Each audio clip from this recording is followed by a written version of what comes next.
Mr. Chair, I'd first like to ask unanimous consent to submit a letter titled Proxy Power and Proposal Abuse to the record. Without objection.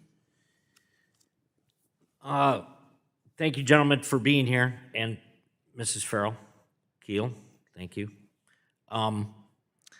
Trying not to be redundant, but I wanted to go back to something and say it kind of just in black and white, and that is ISS and Glass Lewis leverage their control of the proxy advisory market to encourage U.S. companies to purchase their consulting services. That's happening. Creating that appearance and doing so, it may help to avoid the negative voting recommendations. But Mr. Mueller, in your experience working with public companies, what risks do you see when proxy advisory firms issue voting recommendations while also selling consulting and advocacy services? Well, I'll address three real quickly. I mean, first, it encourages the firms to have a lack of transparency so that you have to buy their services to know how they're going to recommend on something. And it also encourages kind of a check-the-box approach by the proxy advisory firms, because they do maintain an ethical wall, but if both sides of that wall have the same checklist, then that wall doesn't matter. There's still a conflict of interest.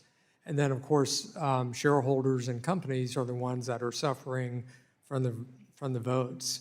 The customers of ISS, as we've heard, may not have the economic incentive to exercise a lot of scrutiny on those voting recommendations, but they're not the ones that are hurt. It's the shareholders at large and the companies that suffer from the voting recommendations. So in your estimation, is there any way for this to be kind of shifted or changed in a way that would eliminate the conflict? Or is the only way to really get rid of this the way we're addressing this with legislation, which is to simply sever the ability to do that, to get rid of the conflict? There should certainly be regulation, because right now the SEC has its arms tied behind its back on this. And yes, they should certainly evaluate. I mean, certainly, for example, audit firms are not allowed to both audit a client and give certain consulting services to those clients. It's just an irreconcilable conflict and is prohibited. And that may be the solution here.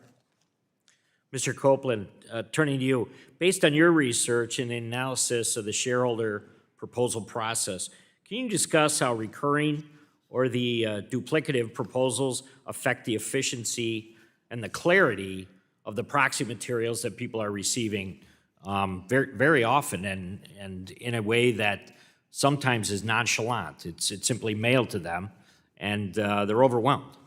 Yeah, it's can be hard to figure out. I mean, if you've got two proposals on similar subject matter, are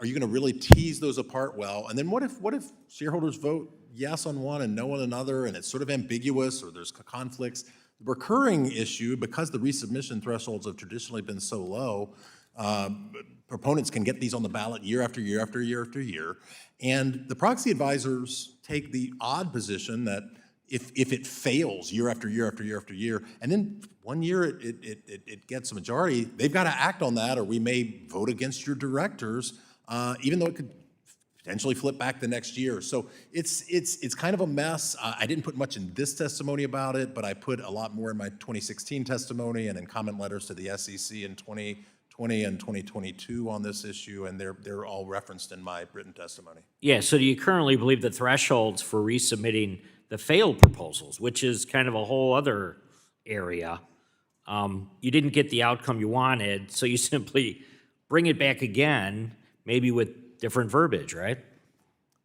Could be different verbiage, could be the same verbiage. If it hits above those relatively modest thresholds, they can keep doing it year after year. So if you get a proxy advisory firm that likes it, it's going to stay on the ballot in perpetuity, effectively, even if people continue, even if the vast majority of shareholders vote against it year after year. Thank you, Chairman. I yield back.